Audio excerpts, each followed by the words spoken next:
Very good evening to our friends and patrons joining from India, and an equally good morning to our friends joining from the US and all across the globe. I'm really excited for the session today.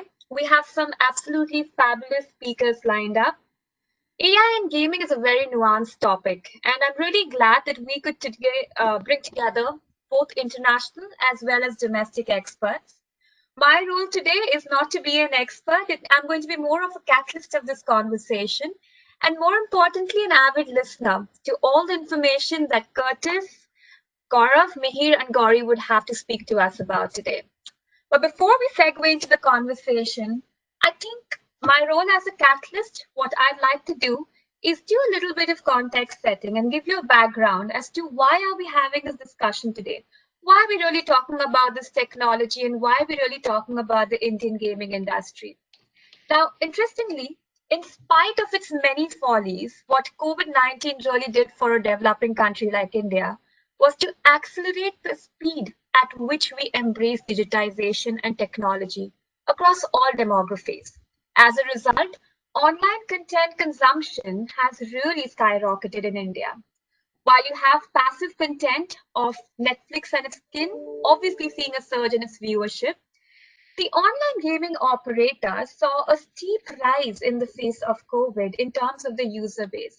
Well, online gaming content gives you that very required active cognitive engagement, which unfortunately passive content doesn't give.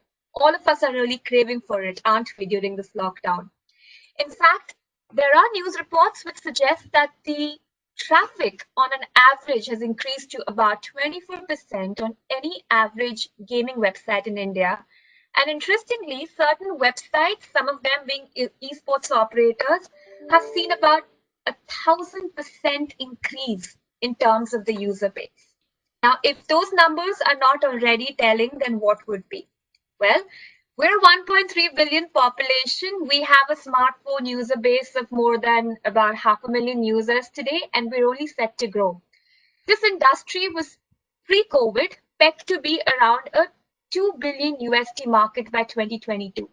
Yes, a large part of it was also pegged on the fantasy sports industry, which unfortunately, because of the live event cancellation, did take a hit in COVID. But the other verticals really saw a surge. Well, these verticals really comprise of card games like Rummy, Poker, daily fantasy sports, hyper casual games, esports. You do see a predominance of a lot of skill gaming formats, but that's because of the intersection of how the interplay of laws and in the interpretation of laws work in India, which is why it's a predominant skill-based market with a lot of rising hyper casual games and esports as well. Some of you have been a part of our previous cCeps that we've had on this topic for this industry, and you would have realized a common theme that we've had. We've been very futuristic in terms of our discussions for the Indian gaming industry. We've discussed about responsible gaming and the future of Indian gaming regulations for the times to come. Now, keeping in tune with the same futuristic theme, we decided as a group that it's time that we also spoke and put a conversation together about the future of technology and gaming. So while you have available screen time, which has really increased, so has the competition for the gaming industry. You're competing not just with your gaming industry peers, but you're competing for screen time space with other OTT operators as well. Mantra for your successful companies is going to be how nimble, adaptive, and innovative you truly are. It's become more imperative than ever before that you actually catch the trend and become the trendsetter. Efficiency is the other tool that's going to have a very direct relation to the kind of profitability that you're going to look at even post COVID. So, with that in mind, I really think that companies who are going to continue to build themselves around a very customer centric approach and are ready to reimagine the ways that they're going to engage the consumers are really truly going to be successful.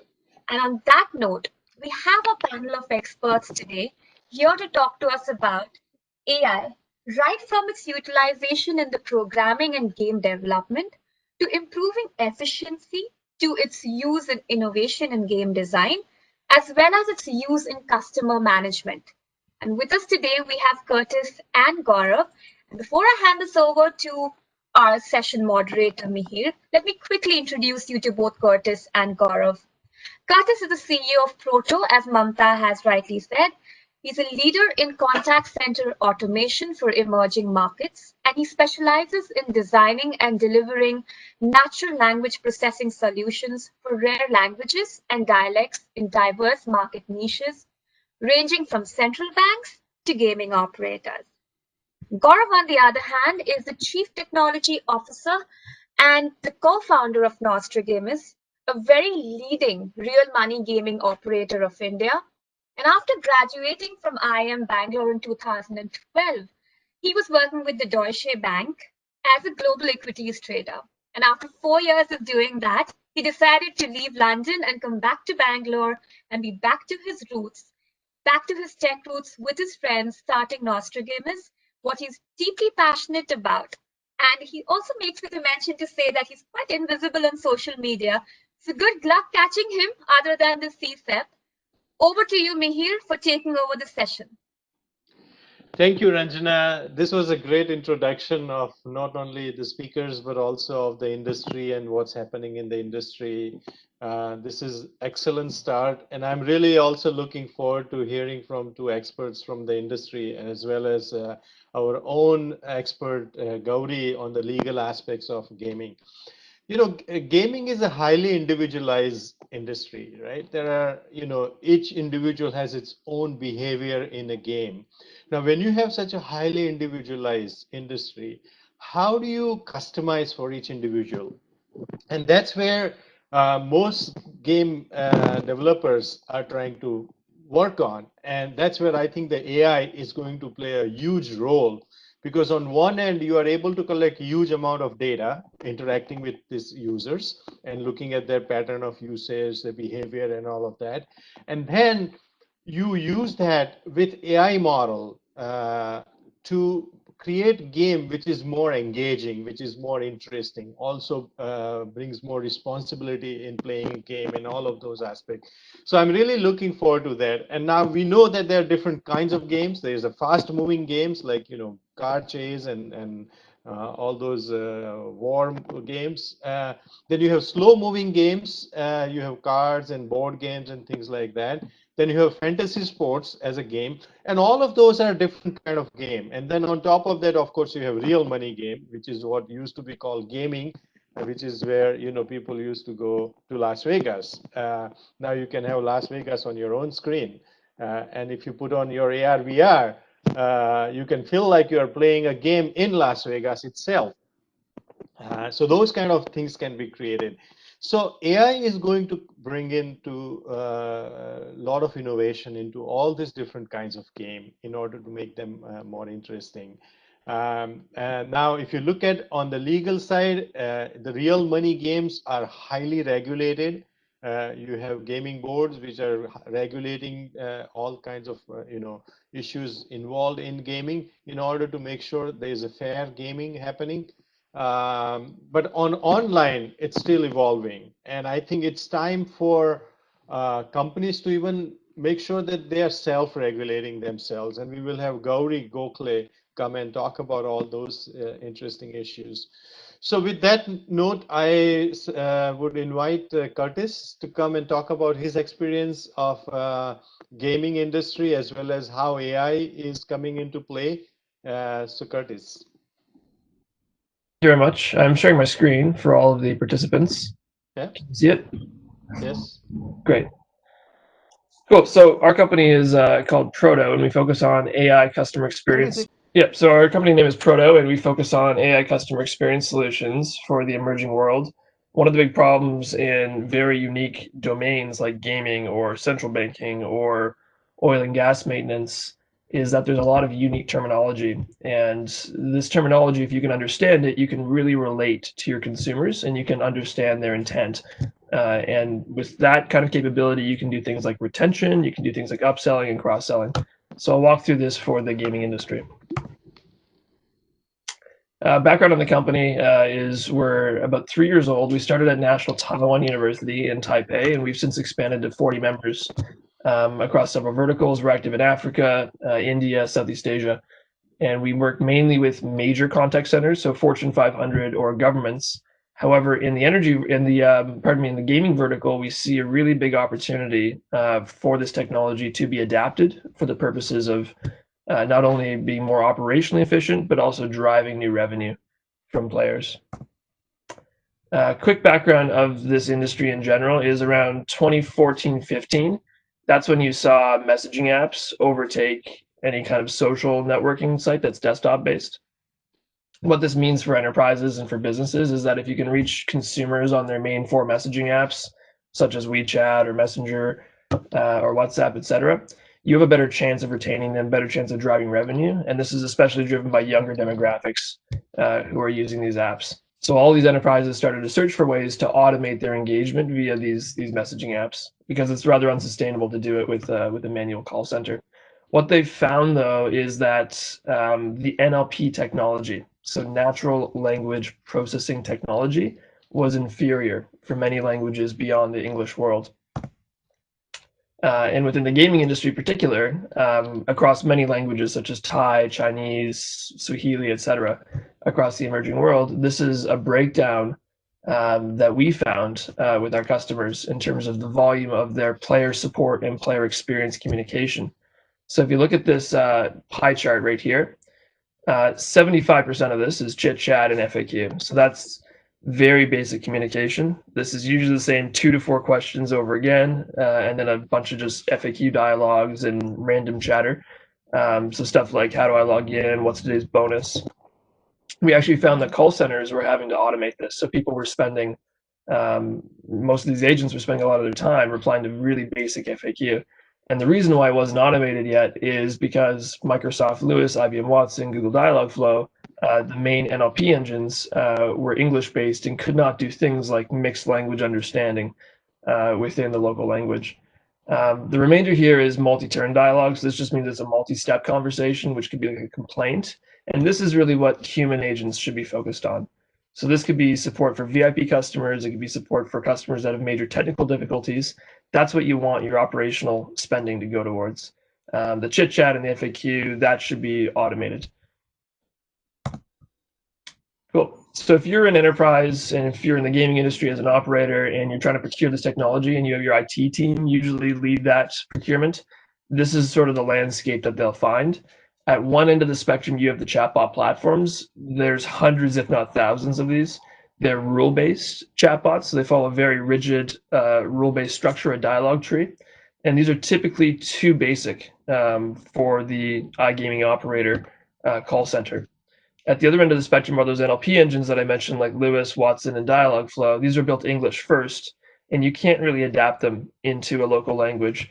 So if I was going to adapt, say, Microsoft Lewis into a mix of Tagalog and English called Taglish in the Philippines, which is a very common form of text-based communication, Lewis would not understand the intents, and you'd have to rely on your human agents. So what's actually required by iGaming operators across the emerging world is a solution that mixes both of these chatbots and NLP engines with an extremely customized solution that's based on chat history that's been accumulated over years. Here's an actual real example of some of the problems that we see in Chinese. So in the Indian context, there will of course be similarities in Hindi, for example, a mix of Hindi and English, or unique Hindi terms in the gaming industry. So in Chinese, these are pretty common ones that we come across. So liu shui, that means water current. It actually means water current as per the dictionary. However, in the gaming industry, it means amount of the offer. Fan shui means betrayal or mutiny. However, in the gaming industry, it's a misspelling of another common term. And there's a lot of unique terminology like this that is only found within the gaming industry. So if you're going to try to automate your support, you have to be able to understand these terms. And this is stuff that a generalized NLP engine like IBM Watson would not have the capability to do. So in general, the pain points that we see across our markets in the iGaming sector, which are very much focused on Southeast Asia, Africa, and we're expanding into India, is typically the mundane workload, mundane or stressful workload, can cause high agent turnover. So there's a revolving door of agents. It's hard to retain agents. And this constant turnover can lead to other incidents like VIP player theft, which is not unheard of, and then chat hijacking as well. So if you're using legacy systems, legacy chat systems, you can become a target for chat hijacking. So you need sort of more robust infrastructure. All right, this is a solution map. So we've custom built and designed for the gaming industry, and this is in production right now across several gaming operators in Asia Pacific.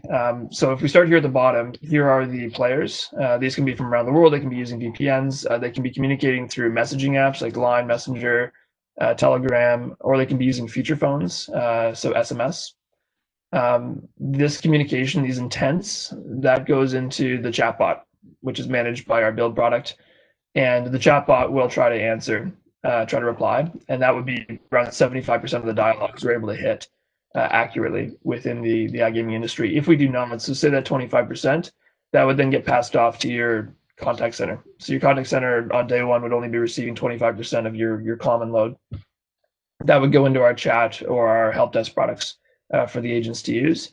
We've also found an incident in the iGaming industry, since it is so global and there's so many languages being used, that certain shifts of the day, say the night shift, you won't have agents that can speak every language. They might just speak Hindi and English. But what if you get a chat that's in Telugu or Tamil? How do they reply to it? Typically, the standard is that you ask the customer to come back later or to leave an email, which is a pretty bad customer experience.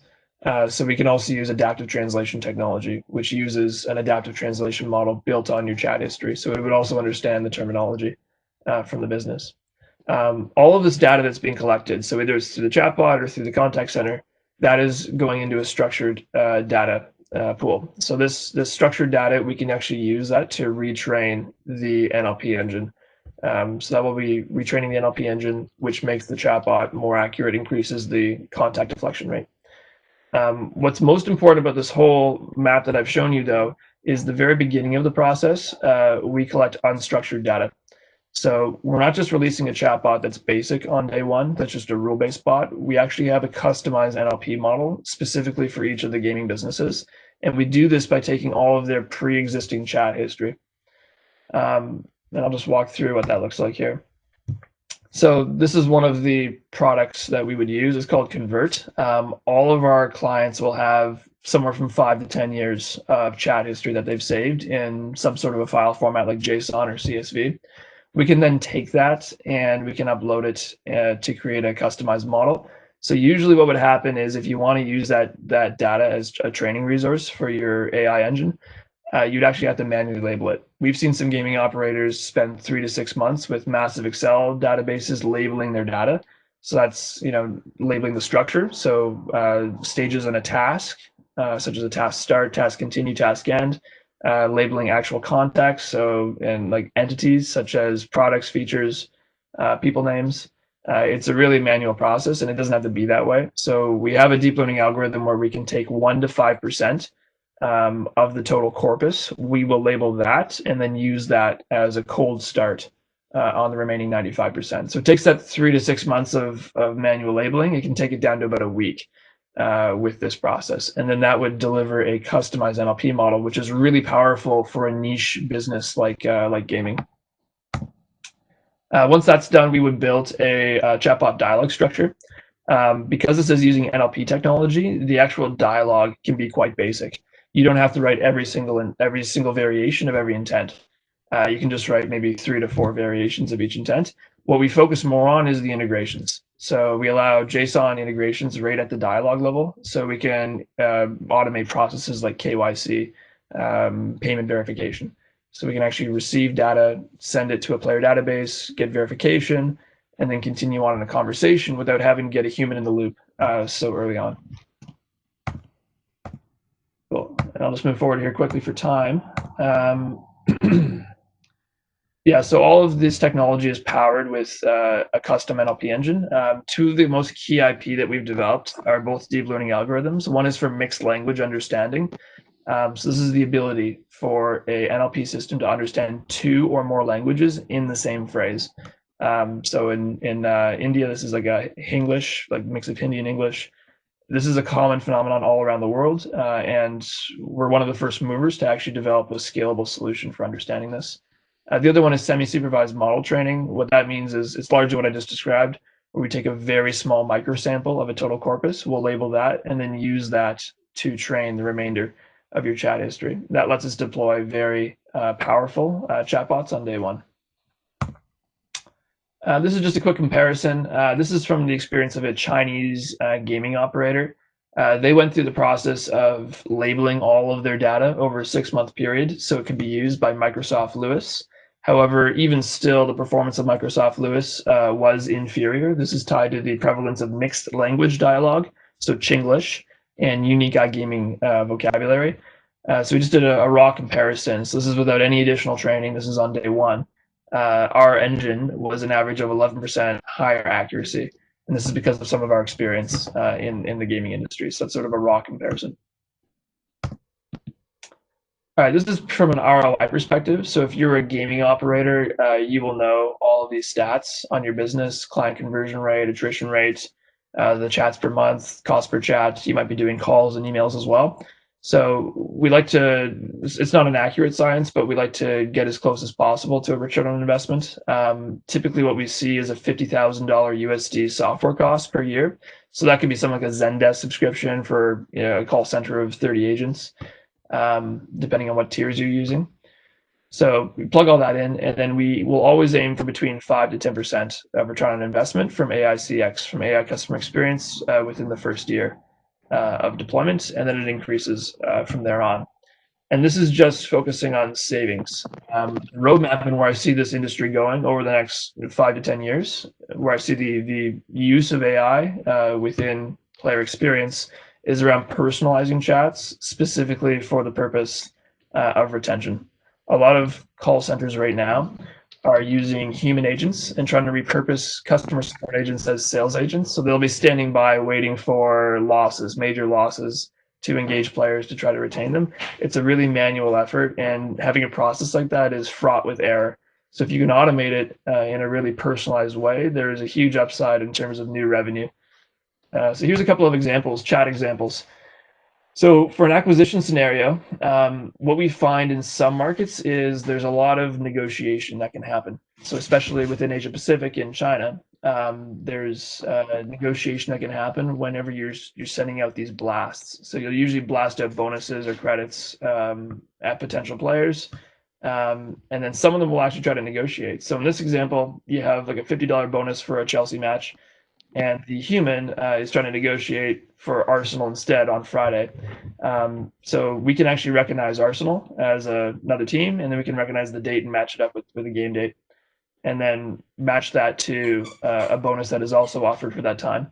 So that would be currently offering a $25 bonus, and then you would then succeed and acquire the client, and they could say send me the link or something. But you're persisting. You're not just giving up. You're persisting and trying to get the client, and that's with automation. And the retention scenario, and this is the one that can have the biggest impact, aiming for around like a 1% increase to payment fulfillment, 2% increase to customer retention. This is usually around losses or bad customer experience. So there's certain flags in the games. There's certain, with the integrations that we do, we can tell in the games when a customer could be declining and be a potential churn risk. So say they just had a massive loss, we would say that's tough luck. We know their second favorite game is, for example, Pirate Paradise.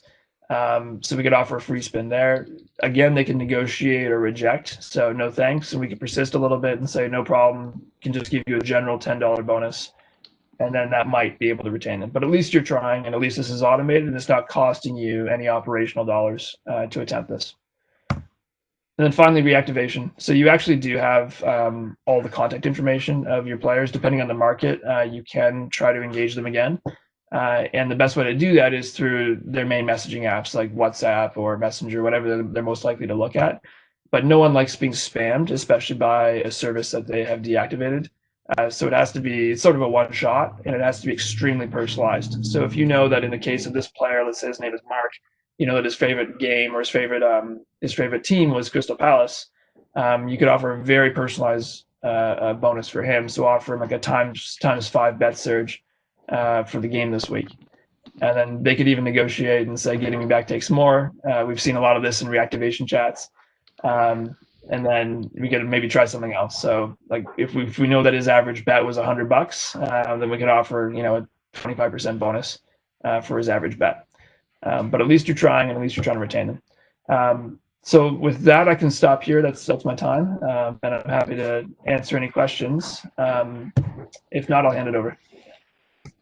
No, Curtis, this was really interesting. There are a lot of aspects in gaming that people don't think about, and I'm great you brought up this issue of multi-language support, right? Because a lot of slangs get used in gaming, and how do you interpret those using AI bot, which is really, really great.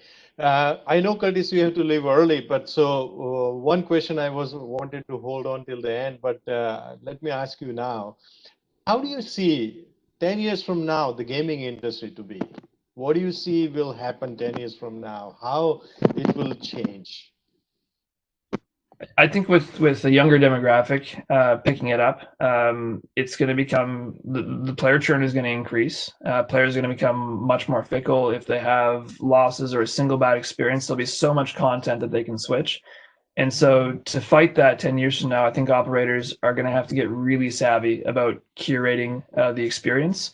Pretty much every player is going to have to be treated like a VIP player, but it's not sustainable to do that as a business. You just don't have enough agents. There's too much agent turnover to be able to have strong agents who are able to do that.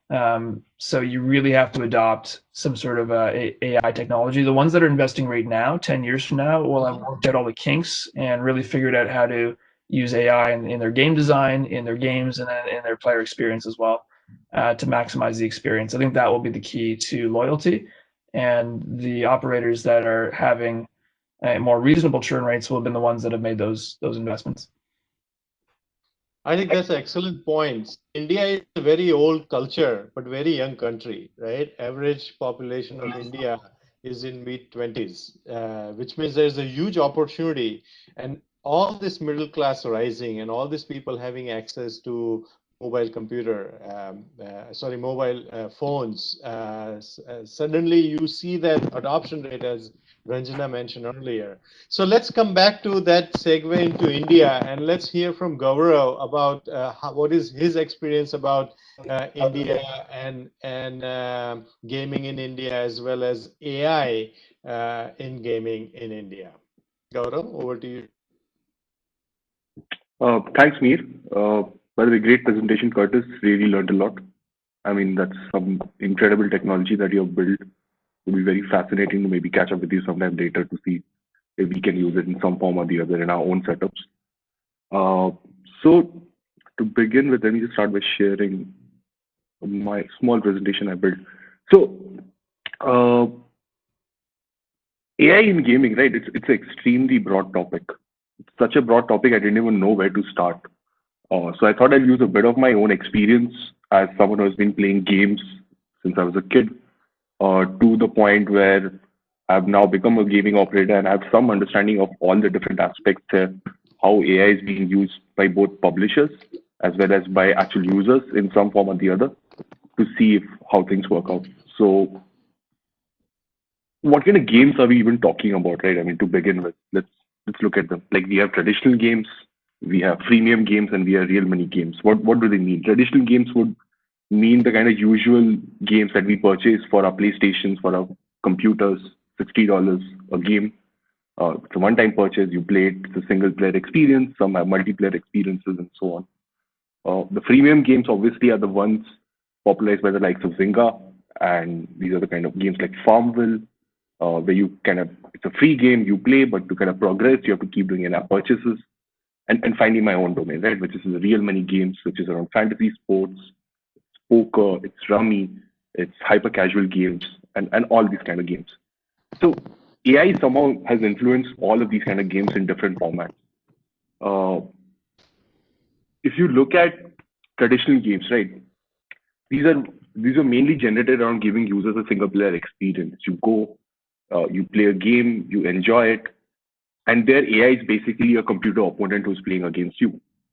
And it's a simple example I've given of this recent game came out last year, God of War. You actually get to decide what kind of a level difficulty you want.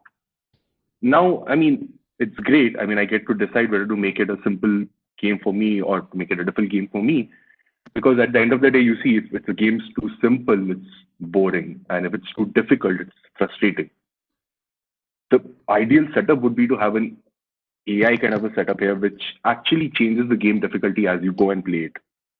So I would say traditional games have somehow been somewhere behind in terms of what they've innovated with AI, so to speak, apart from just gaming setups and so on.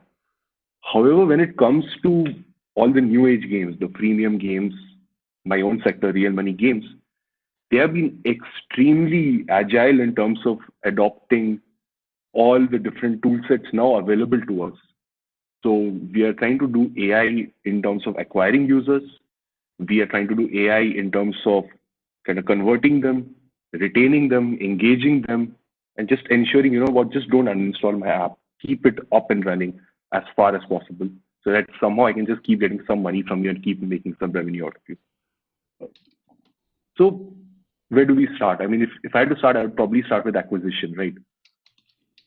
You see, who are the main behemoths when it comes to advertising right now? It's Google, it's Facebook. We spend money like crazy when it comes to acquire users on both these platforms. And both of them have done a lot in terms of using AI to improve acquisition rates. I mean, the challenge is fairly straightforward. For the same $100 I spend, I want to acquire more users. And not just I want to acquire users to install my app, I want to acquire users for me in the real money realm who actually put in some of their own money, who deposit and who play one match and then 2 games and then 3, and then finally become fairly good users who are churning a lot of revenue for me, so that I've kind of made more than I spent to acquire them and the amount of money I need to burn to run my servers and other costs and so on. So Google did a lot of innovation in this field with AdWord campaigns, etc., having a lot of AI tech built into them. So effectively, at the same time, for the same campaign, you have multiple different versions of the campaign running, and the computer itself optimizes the one it presents to more and more users as it knows that, messaging X is working better than messaging Y. And some of them are actually linked to the point that they will track you down to the point that you click this specific ad, then you went to the app, then you put your money in. So that's like the best possible conversion. So probably that's the best possible message I should show. And why even stop at the messaging? Let's go even one step further. So when it comes to people like Facebook, right? I mean, they have a lot of data about you. We all know it. So what do? So I have a Facebook SDK integrated in my app. What that means is I can actually download I can look at, okay, show me all the users who have spent more than X amount of money in my setup. Download all those users, upload them to Facebook, and Facebook kind of knows that this user in my system is kind of that user in their system. And then Facebook will try to figure out, okay, who are the similar kinds of users. So if, for example, they know Mihir has come and spent on my app, they may figure out, okay, Ranjana is someone who seems to have very close interest to Mihir. So maybe even she might go and spend a lot. So probably she's the one to whom we should show my advertisements. So this is when it comes to the acquisition front. Now, once you acquire a user, what do you do with them to convert them, right? And when I say conversion is you take them to an onboarding space, you then kind of show them some offers, you show them, okay, you know what, click here, play this, look at this tooltip, and things like that. So even there, a lot of automation has been done. I'm using a picture from one of the service SaaS companies that we work with, Mo Engage. They are also based out of Bangalore. So with them, we have set up this kind of entire flow by which every action of the user is now being recorded on our system. And based on whether they have done relevant actions or not, we keep on tweaking the flow for them. So it's effectively orchestration of how I want my ideal user to behave. Like you enter the system, you don't do this, okay, let me send you this message. You did not respond to this message, okay, fine. Now let me send you an email. Maybe I'll increase the offer, the deposit offer I'm giving you. Very similar to kind of stuff Curtis was talking about. And even if you don't like that, then maybe I'll try to share some data around, okay, it seems you have a lot of friends on the system, maybe you want to play with them, and so on. And why do we even stop there, right? I mean the next setup which happens is let's look at predictive segments. This is a screenshot from segment.io. And here, what we are trying to do is we are trying to use tool sets by which we have fed in user data. And the software is kind of telling me who are the users who are likely to churn next week. What do I do with them? Well, maybe I give them an offer which is too good to, they cannot just refuse and walk away. Now, obviously, that incurs a cost for me, right? Maybe I spend $100 to give an offer to a guy who's going to churn. But even there, the thing becomes that maybe to reacquire the user, I have to again go and spend $200 on Facebook. So I might as well spend some money now, right away, before they kind of leave my system.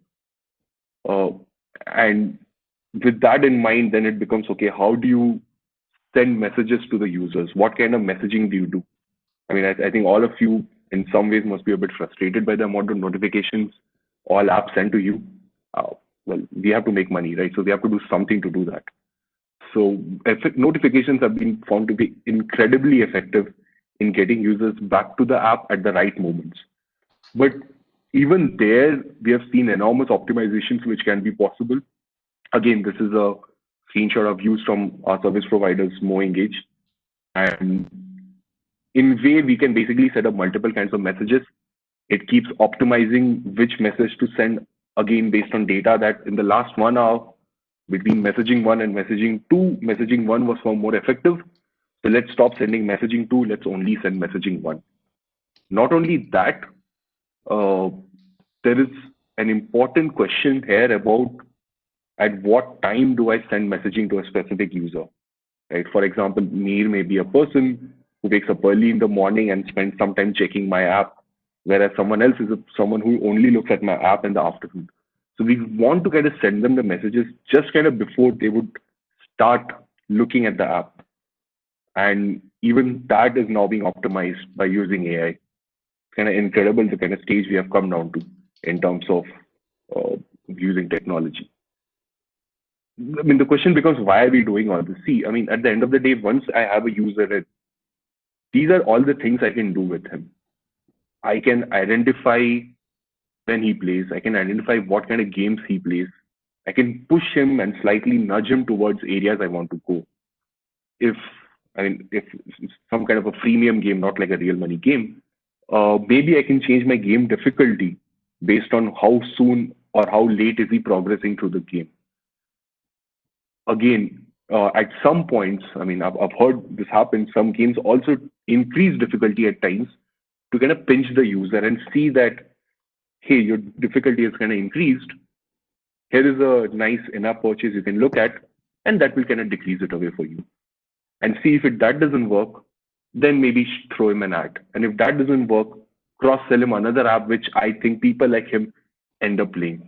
So all of this becomes extremely important in our goal to ensure that a user which has been acquired by our marketing team is engaged, retained, and we kind of try to maximize the lifetime value of the user as much as possible. So all of this sounds extremely fine. I mean, publishers are having a gala time. AI is here to help us to get a user who would spend $100 on our system to spend $300. So everything is great, but is it really that great? I'd like to step back to a specific example, which was there. So all of you remember, I think this was back in 96, 97, when Kasparov was playing against Deep Blue, the supercomputer built by IBM, and he lost. Right, that was like the breaking moment when we saw AI beating a human at a human-invented game. Now, that brings into an important segue, which is how do players now start cheating using AI to their own benefit? I've shared a simple news article which came sometime back, a few years back by BBC, in which they found that during a real live match, one of the players who was literally a grandmaster, so a person with a really high yellow rating, not someone like me who barely knows chess, that person goes to a bathroom, takes out his phone, and is already being plugged in with all the moves and figures out what's the next best move possible. Obviously, he was thrown out after that, but somehow the feeling with that ends up becoming that games like chess are unique. It's a rule-based game, it's programmatic, so it can be really coded for a computer to win. But is it really that? What we have now seen is, I'm just sharing a screen, shot from this popular YouTube channel, What Code Will It? What he does is he makes AI learn to play any game possible by just putting simple rules. What are these rules?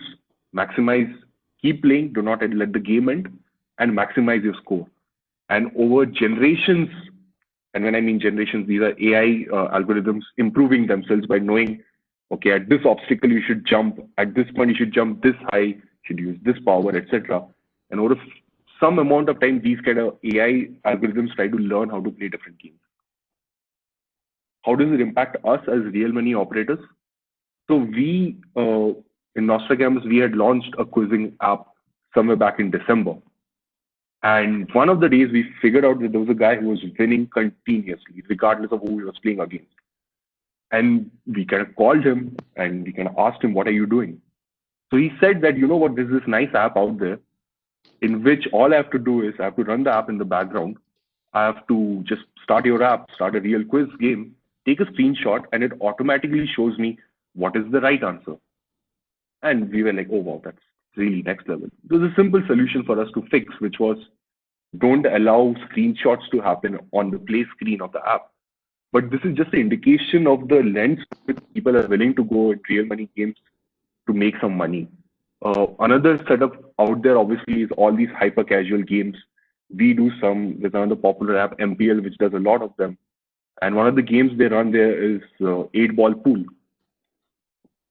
A simple Google search will show you tons of apps by which you can cheat playing how to play pool. The game basically auto aims for you, it always throw the right ball in the hole, and you basically become unbeatable. And this is a real concern when it comes to real money gaming, because we can't have an experience where someone is cheating and destroying fair play. And again, we have to find means to stop these kind of hacks from happening. But the problem as an operator always for us becomes is we end up at times feeling they're a step behind the guys who are these systems. So that's where we are in the AI landscape. It's a great setup for people like us, for publishers. Like we're getting to acquire users for cheap. We're getting to convert them very intelligently. We're able to engage them. We're able to even at times give differential offers to users so that, I mean, I know someone has come with a cheap Lava phone. Okay, maybe I'll give him a small deposit offer. Someone has come in with the iPhone, probably a rich guy. Let me give him a really big deposit offer. Right. So we are using all these kind of intelligence, increasing LTV of our users, but we are not the only ones who get to use the tool sets created. So, like I said, we have the other side, we have all these users trying to break our system, hack our system, and so on and so forth. But is it just that is the problem? I mean, just look at it this way, right? The kind of flowcharts I was showing you. There is people who will fairly point out a concern that aren't you kind of gaming the user? You've kind of built a system which you're psychologically influencing the user to go through some rigmarole and deliberately kind of spend his money. I mean, is it even ethical? Good question. I don't have a good answer to it. Then becomes the other problem, which is so far what we thought was, you know what, you build a good game, you have users, everything's good. But now what you need is you need to use all these kind of different tool sets, which are provided by different SaaS companies. Some of them obviously like the one Curtis spoke about, his own product, and so on. So is it even a fair field out there for me to compete? Can I compete with my, if I make a good game, can I really compete with someone who's out there putting all his money on all these AI technologies and even making a game which is subpar, he's just able to convert better? Then again, you have another bigger problem which comes out of it. Like look at kind of people like Tencent, the amount of users they have, the amount of data they can mine. Someone like me, I'm fairly behind the curve in terms of the amount of data I have about my users. So are they on a level playing field with me? Definitely not. They're far ahead of me. So how do you make that a level playing field? No good answers there. So it's interesting. It's interesting times right now to see how this sector folds up. Like I said, there's lots of good with AI, lots of bad with AI, a lot of ethical questions. We'll just have to see how they all end up. And what I have Gaurav, to say. This is fantastic. You know, if you look at AI, right? If you contextualize AI, there are many areas where AI can come and play a role in gaming industry. You can look at design game. You know, huge amount data available where you can make it understand individual preferences and make it customized for individual. You can even make it pretend that the people are playing against human, right? Because people always True. like to play against human, right? Nobody likes to play against computer because it's so inhuman. You can also have, like you mentioned, real-time adjustment of difficulty levels, right? You want to make it little difficult so that they are engaged, but not too difficult Hmm. that they get disengaged, right? Yes. Excellent point. Then you have also talked about, we look into AI in the gaming as how do we bring real-time interactivity in the game, right? How can we add new characters on the fly? Right. So especially games where you are interacting, those fast moving games and things like that. How do you add those? So a lot of AI can come and play, adding characters on the fly. Then also you're doing co-creation with user, where user is also playing a role and you are playing a role as a game operator and bringing, taking the experience of user to the next level, where again, AI can help you move very fast on the fly. You excellent talk about customer engagement lifecycle, right? And looking at customer acquisition, engagement, monetization, including cross-selling, where AI can come and help you with that. Curtis talked about chat box, player support, and player experience. How can we even create AI advisor for each individual user? Right? If user is playing, we can create an AI advisor which comes with the game and advises user how to get engaged more in the game and play the game at a higher level. So that kind of AI-based advisor educating and teaching user in playing the game as they are going through the experience, right? Another area that we can look into, which is more the gaming operator, is infrastructure management. Computing resources are limited, right? And especially for a lot of cloud-based games, and you have Hmm. sudden flow of people coming into your game. How do you adjust your infrastructure, computing infrastructure, on a real-time basis? And that's where AI models can come and help you. Release management, another interesting aspect is how do you do rapid versioning of a game and how do you create multiple versions of the game. So release management is another one. Peer communication, you talked about it, notification optimization. Curtis talked about it, retention of user and all of those tools that you can use. So how do you keep them engaged even when they're not playing your game, right? Because that customer communication is very important. And then the very important aspect, which you really brought up, both you and Curtis, was that building a trust. If you are a game operator, it is in your best interest that people trust you, the user trust you. If they don't trust you, then they will move on to somebody else's game. So fair gaming, make sure the odds are not stacked highly against the players. Make sure there is no cheating happening. The example you gave about, screenshots, right?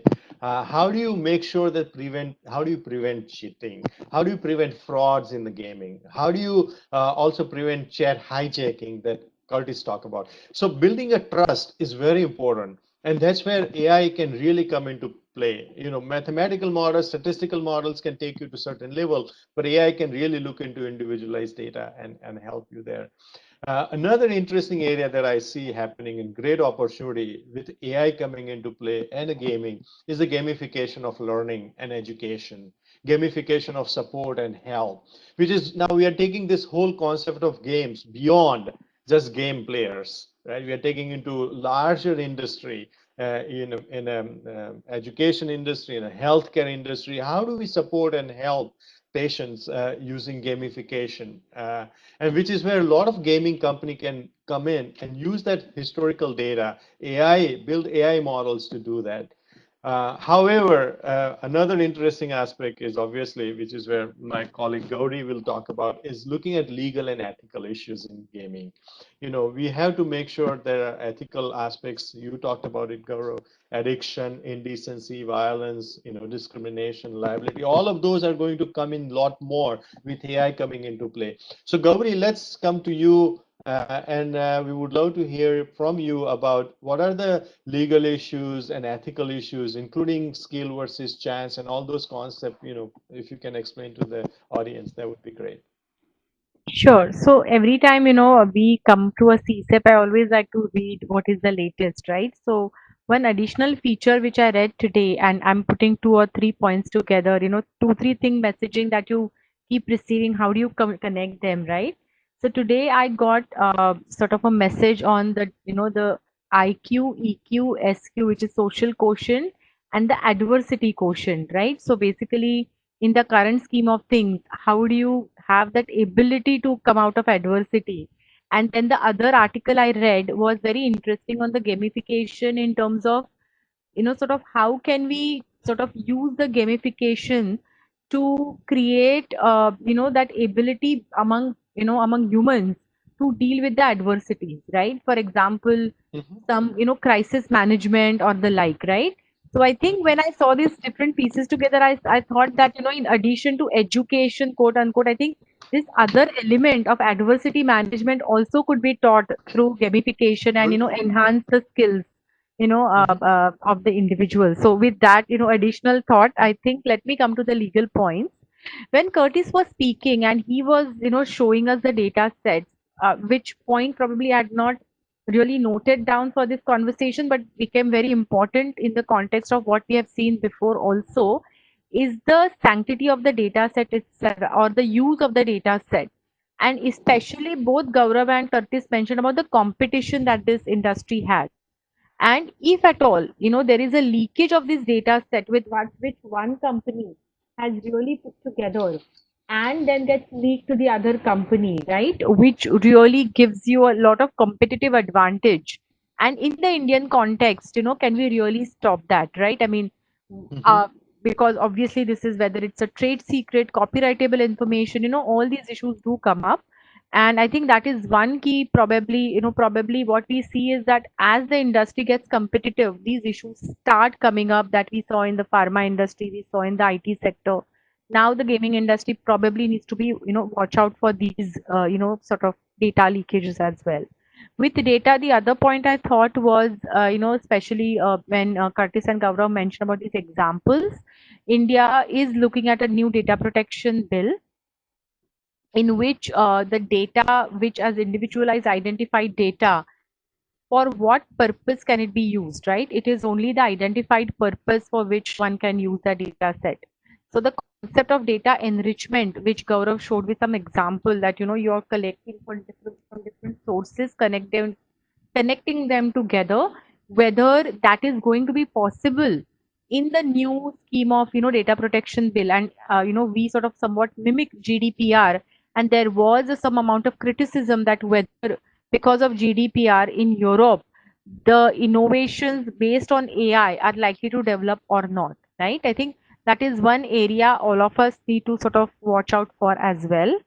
The other, just to sort of complete the data point in my mind, just to clarify, non-personal data, right, is out of the ambit of the data protection bill. There is another committee that is looking at the non-personal data, and the point that Gaurav mentioned on the level playing field, just sort of, sort of again put that question in my mind, that because there has been some discussion about sharing of the non, personal data among the startups, right, Mhm. from, the people who have that data set and those who Yeah. don't have that data set, to create that equal opportunity. Is Mhm. that going to happen in India? Is that something which one has to be, watching out for? Will it affect the competition? All these are questions, right? We don't know the answers, but with that, I'll move on, to the next points, probably on the skill versus chance that you mentioned. So in India, as all of us are aware, on the, the quite a few operators are operating, especially where there is money involved when you're paying for stakes, that you're operating under a regime of skill exclusion. That's the way I would call it, basically, because most state gaming laws exclude, games of skill from the prohibitions of the gaming laws, right? Basically. So there the question arises that when you have innovations, when you are developing new games which have Mhm. not been established as skill games, through the court orders, can AI help into some extent to demonstrate by, whether statistical method or otherwise, to demonstrate there is a skill involved in that game? right? I'm just trying to sort of put these questions out there.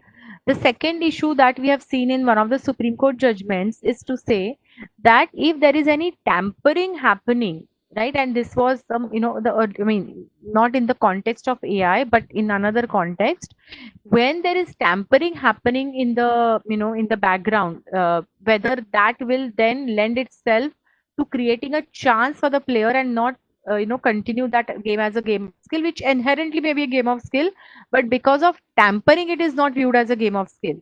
So whether when AI is reacting to a particular player behavior, whether it may be viewed as tampering is the question.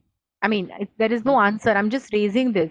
And therefore, oftentimes, and I'm putting out a trade secret here, but oftentimes when clients come to us to say that, hey, we will put out the questions, the question example that you gave, Gaurav.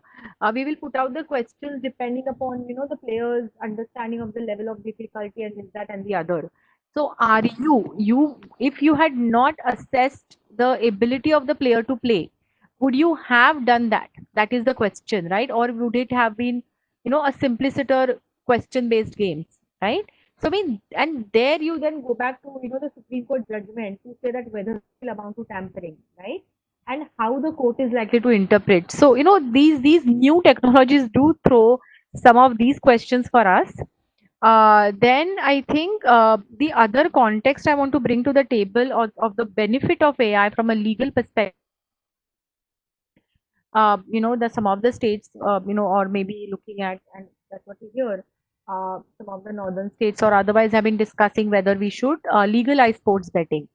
And in that context, the benefits of, when we discuss the benefits of sports betting, what we have been told is that AI can in fact do fraud detection to say that whether there is a match fixing that is likely, because of which there are certain betting patterns that you have seen, right? And then you are able to throw out that information to the regulators to sort of curtail sort of match fixing, right? So whether that's something AI can have a higher sort of so though it was happening even before deployment of AI, but whether AI is able to sort of add to that kind of a technology or a process, for detection of match fixing.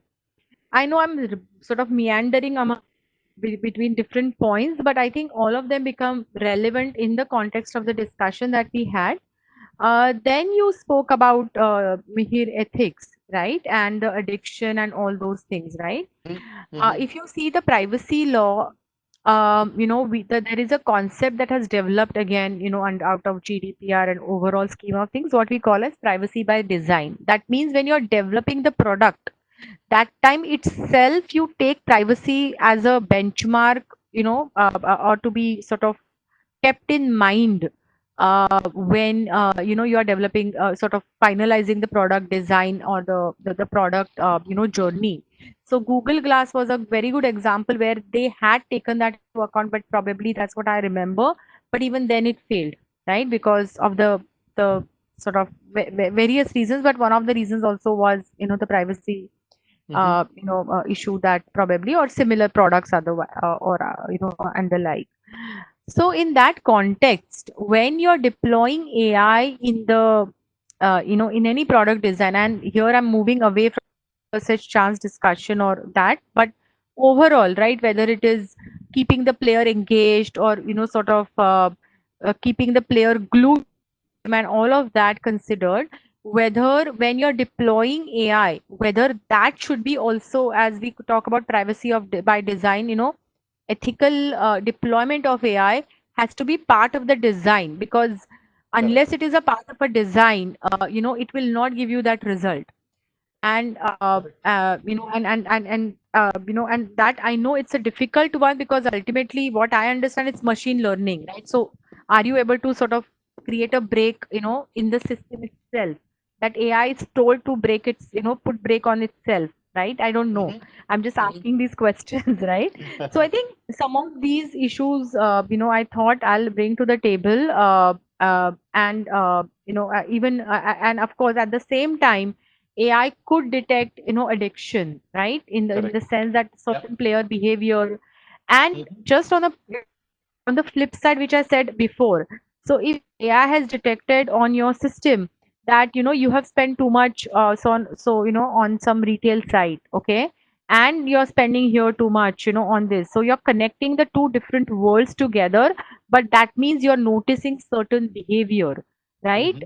Probably of Depression some or other things. Yeah. something that you are, so okay, I have, if I'm not given consent for collection, then you don't can't put two and two together. But if I've given consent, Mm-hmm. then it may actually help the to say that no, you need to stop or give that Correct. messaging, right? But then that means you have seen the behavior across different platforms and Right. not just this platform, and is able to connect sort of three four things together, right? Because last week we were in fact, we had a very good session on children's, protection of children on the internet, where some of these elements from children's perspective was considered, right? When children are playing, etc., right? So some of these issues did come up in the context of children. And then how can you look at this? And very interestingly, the government told us that they have actually discussed with the game developers as to how can they create breaks, for the children as well as the adults, when they are playing certain games. I will not take names here, but the games which you sort of keep playing for Sure. longer duration. Sure. So I think some of these legal, ethical, all these Mm-hmm. things put together, it becomes a very interesting chart, if I may say so. Sure. And Yes. then we have to, when we have to sort of figure out what are the various spices within that to Correct, Gowree. understand the true flavor of the entire Mm-hmm. thing, how it develops. So I'll stop No, here this and was. see if Ranjana has Mhm. to add anything. No, this is fantastic. There are, like you say, there are a lot of issues. There are, skill versus chance. There's the privacy issues that you have to keep in mind, liability issues you have to keep in mind. You have to look into discrimination, addiction that you talked about. I think all of those also make good business sense in some extent, right? If you're a ethical operator, if you're a good operator, you want to use technology to make sure that you have taken care of those issues so that it doesn't become problem for you in a long run. Now, in a short run, you may make money by making a user addictive to your game, but in the long run, it's always going to work against you. So these are great points. Unfortunately, we are out of time. Any 1 minute, anything else you want to add, Ranjana or Gaurav or Gowree? Last point about the future of AI in gaming? Why don't we give Gaurav the opportunity? He's our guest for Absolutely, today. So, Gaurav. Gaurav, is there anything you'd like to add? Okay, thank you. See, I mean, as Gauri said, I mean, the pioneers are someone who are always put in the burning fire. Be it Galileo, who was put into the fire by the Catholic Church for saying Earth Correct. is not the center of the solar system, or it was all the crypto operators, cryptocurrency operators in India who got set Mm-hmm. up until RBI just said it was illegal. After 1 year, Supreme Court says, you know what, it's fine. So even here, what I foresee is going to happen is there'll be a few sad victims who are going to do some nice innovative work, AI level work, and someone will come and say, you know what, no, ye sab nahi chalega. We can't do all this. We just cannot allow all this until Sena had to prevent people look at the data and they say, you know what, it's not that bad. I Right, mean, just right. the way the world will progress. Mm-hmm. So I'm hopeful. I'm hopeful that Sena minds look at the problem faster. I'm hopeful that we have people who are subject matter experts who come and say, you know what, what's ethical and what's not, apart, who just provide some more inputs to the setup because it's a growing That's a great industry, it's a point. great industry. It's providing employment to so many Indians, it's providing entertainment to so many people. These are all domestic companies, unlike a lot of the other ones which are based out. Like if you look at the other big tech giants, they're all out of India. These are your own homegrown companies. Support them. Okay, give them a slap in the knuckles when they're not doing something right, but just don't do something drastic and don't kill Correct. innovation. I mean, that's my request. That's what I sort of want to say. That's a great point, Gaurav. Absolutely. You have to, when the seedling is growing, you have to make sure you nurture it, right? And not just totally block it from going. Once the tree is grown, then you can trim here and there and give a shape. But when seedling is growing, you want to just nurture it. Excellent point. With that, I think we are obviously totally out of time. And thank you all the panelists for joining. Um, the session. I'm trying to see if we have our founder Nishith Desai was here earlier. He's still here. Nishith Bhai, who's our founder and a managing partner, has done a lot of research-based innovation. You want to add any comments? Anything? Yes, I was enjoying the game that you are playing, and I was just got unaware. But as usual, I try to learn everything that you all try to teach. So, I've been on this WebEx since the word go from the beginning. So I heard every one of you a lot of interesting stuff, and of course, what was said at the last, that there will always be some hiccups. We have to be, willing to go through the fireworks, and things would be all right. Fundamentally, if the things are right, they prevail at some point in time. One has to go through different set of grueling experiences from time to time, and you feel that you're almost going to die, and then that's the time when one has to think that no, there is another way to survive. I think most people who have mentally thought that they are going to survive, they will always survive. Never give up. I think that would be my message. I think it was an excellent panel discussion. A lot of experience and insight you brought. Thank you so much.